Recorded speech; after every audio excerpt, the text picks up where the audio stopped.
Hey guys, what's up? So, I'm not sick anymore. Um, so, the Minnesota cold has been absolutely destroying any thought of doing body work. It has been kind of nice out, but I work night shift and I kind of sleep all day.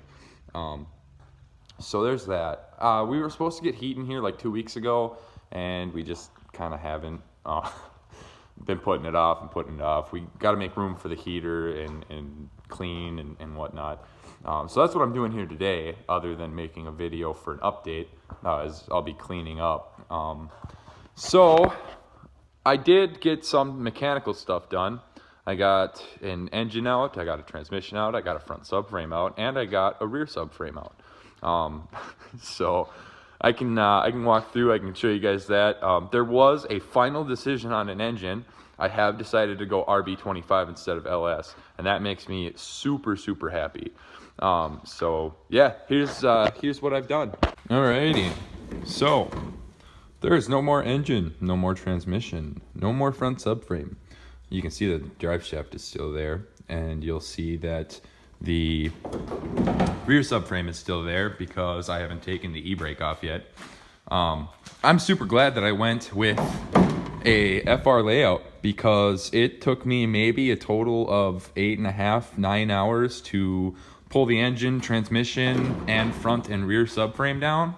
I am used to this crappy stuff, the 4G63, except in a 2D DSM, because this part right here comes up and forward over the intake manifold, and it sucks. Screw those things. Anyways, so the front subframe is dropped and out. I've just been pulling it apart so I can keep all the bolts because everything is gonna be brand new in there. I think the only thing I'll be keeping is the steering rack, and I might even be getting a new one of those. I can show you the stuff that dude did.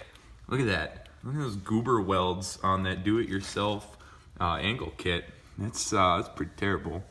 And it's not even the same on each side. It's like, it's different Ackerman angle and different lengths. It's terrible.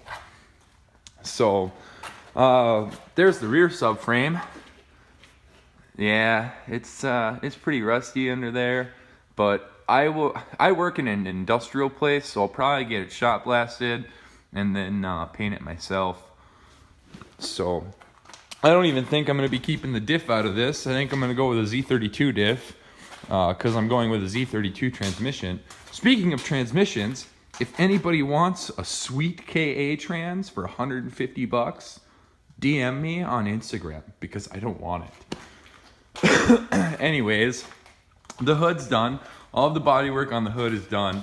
I can't really say that all of my body work is done until I'm done with the feather fill on this thing.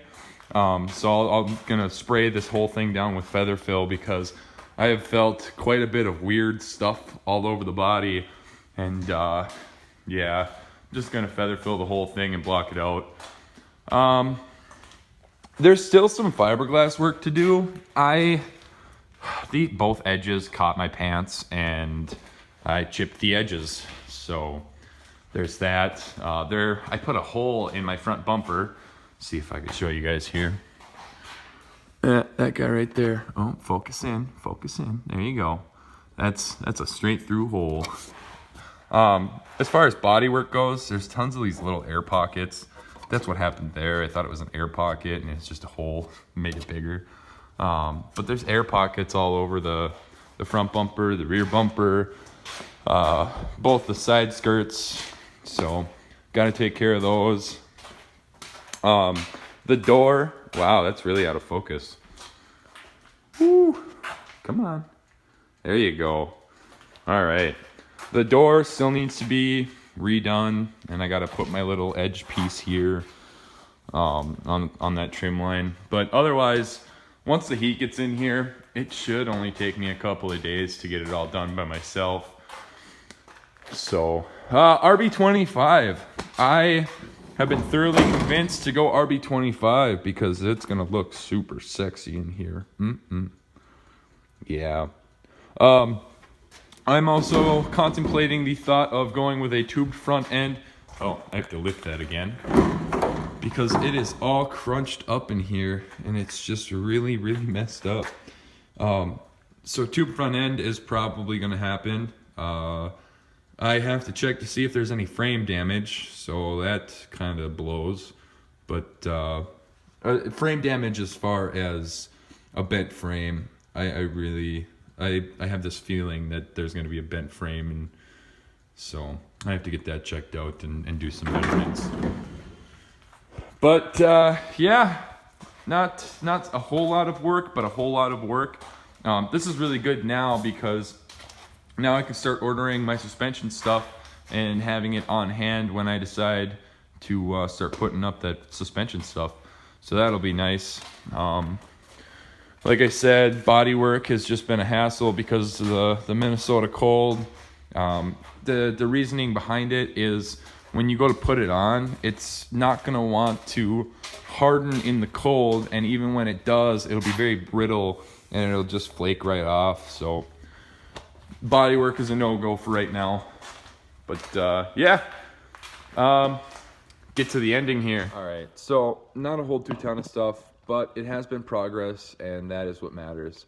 It really does kind of suck that I still don't have the body work done on this thing, but with winter approaching within the couple of days here, now I just get to take my time and do everything right.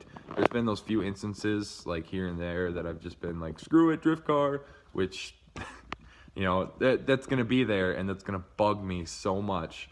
So now I get to go back and I get to do it the right way, and it'll be a pretty car.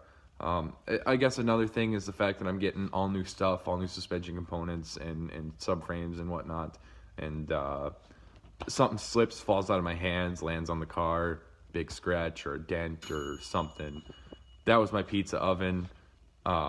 So I'm gonna let you guys go from here. I got some pizza waiting for me, and yeah.